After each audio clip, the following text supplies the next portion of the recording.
In a move that has stirred fresh debate over post-Brexit relations and Europe's evolving defence landscape, the European Union has reportedly demanded that the United Kingdom contribute up to €6 billion in exchange for access to the bloc's €150 billion rearmament fund, known as the Security Action for Europe (SAFE) initiative.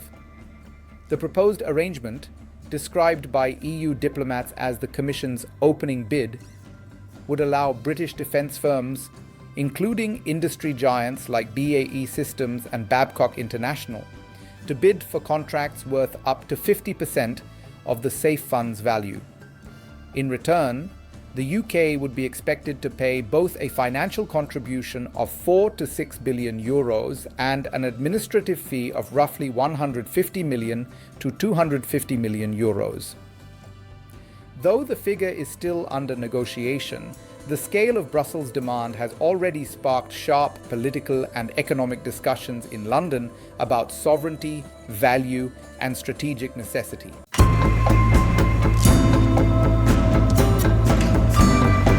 According to sources within the European Commission, the demand reflects a calculation based on the size of Britain's economy and the expected gains for its defence industry if participation is granted. The SAFE program, established to boost Europe's defence capabilities in the wake of Russia's 2022 full-scale invasion of Ukraine, is seen by Brussels as essential for ensuring that the continent can sustain long-term rearmament without over-reliance on US defense suppliers. Currently, under existing rules, EU member states can spend up to 35% of the SAFE fund on firms based in like-minded allies, such as the UK. The proposed adjustment to allow British firms access to 50% of the contracts represents a significant concession, but one Brussels insists must come at a price. The Commission's opening bid is 50% for between €4 to €6 billion, an EU diplomat told The Telegraph, underscoring that any enhanced access must be matched by proportional contributions. For London, the offer presents both opportunity and dilemma. Prime Minister Keir Starmer, who earlier this year negotiated a Brexit reset deal with the EU, has prioritised rebuilding diplomatic and economic bridges with Europe. The Defence Fund proposal comes at a time when Starmer's government is attempting to revive Britain's manufacturing sector and stimulate growth through industrial investment. Access to SAFE could open the door for UK-based defence contractors to secure lucrative projects in areas like weapons systems, advanced electronics, and naval modernisation. The potential benefits for the domestic economy are substantial, but so too are the political risks. Critics argue that agreeing to such a deal could reignite public anger over Brexit-era promises to stop sending vast sums of money to Brussels. Indeed, comparisons are already being drawn to the UK's past financial relationship with the EU.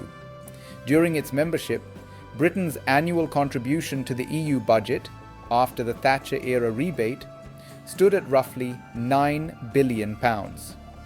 The upper estimate of Brussels' current demand at €6 billion equates to a similar sum, fueling criticism that Starmer's government risks undoing symbolic gains of Brexit. Marc Francois, the Shadow Armed Forces Minister, was among the first to voice dissent. The idea we should pay them €6 billion per annum just for the right to join a defence fund, or whether or not we get anything in return, is as insulting as it is strategically daft, he said. His remarks reflect a broader skepticism among British Conservatives that participation in EU defence initiatives could undermine the UK's sovereignty and defence autonomy, particularly when many of the bloc's members are already Britain's NATO partners. However, within Starmer's administration, there are those who see participation as a strategic investment rather than a loss of autonomy. Defence Secretary John Healey has previously stated that the UK is willing to pay its fair share to join European defence initiatives, noting that deeper cooperation could enhance interoperability and support shared deterrence goals in an increasingly uncertain security environment. The SAFE program, after all, is not merely about procurement. It is part of the EU's broader ambition to achieve strategic sovereignty in defense. As Europe faces mounting security pressures from Russia's ongoing war in Ukraine and the uncertain commitment of the United States under President Trump, Brussels has moved to consolidate its defense supply chains and develop a more cohesive continental posture. For Britain, aligning with that momentum could preserve its influence in European security matters, even outside the EU. Still, the proposal arrives amid complex negotiations. Following the May reset deal, Starmer's government agreed to a 12-year extension on access to Britain's fishing waters for EU fleets and to rejoin the Erasmus student exchange program. Steps designed to thaw relations but criticized by some as excessive concessions. The SAFE fund negotiations add another layer of contention. Sources indicate that France has been especially firm in demanding that any foreign participation in the fund be capped at 50% in order to safeguard European firms' interests. Meanwhile, EU capitals have reportedly agreed that if London seeks further access to the single market or additional trade privileges, new financial contributions will also be expected. As one Brussels insider put it, the logic is simple. If you want in, you pay in. The timing also adds pressure.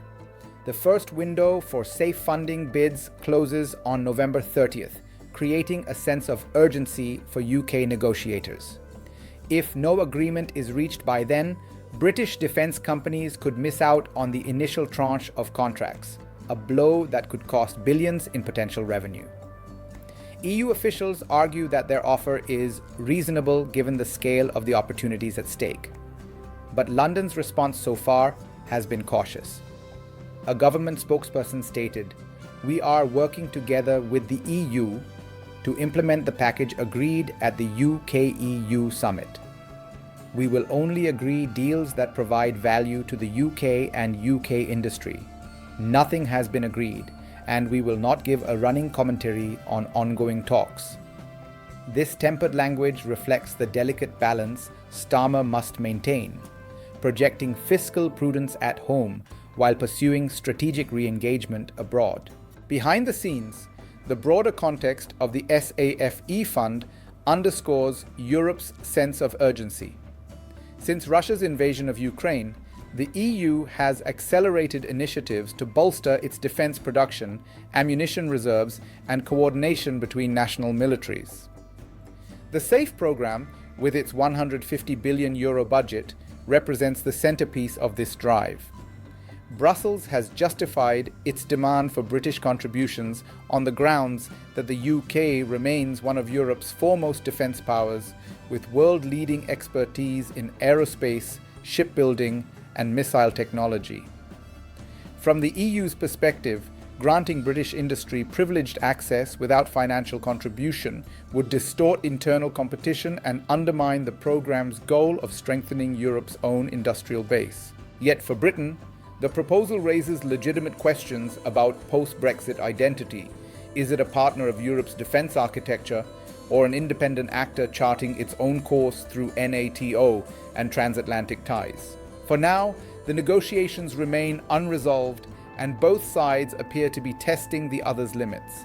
Diplomats acknowledge that the €6 billion figure is likely an opening position, leaving room for compromise, perhaps through phased payments or a reduced contribution tied to contract success rates.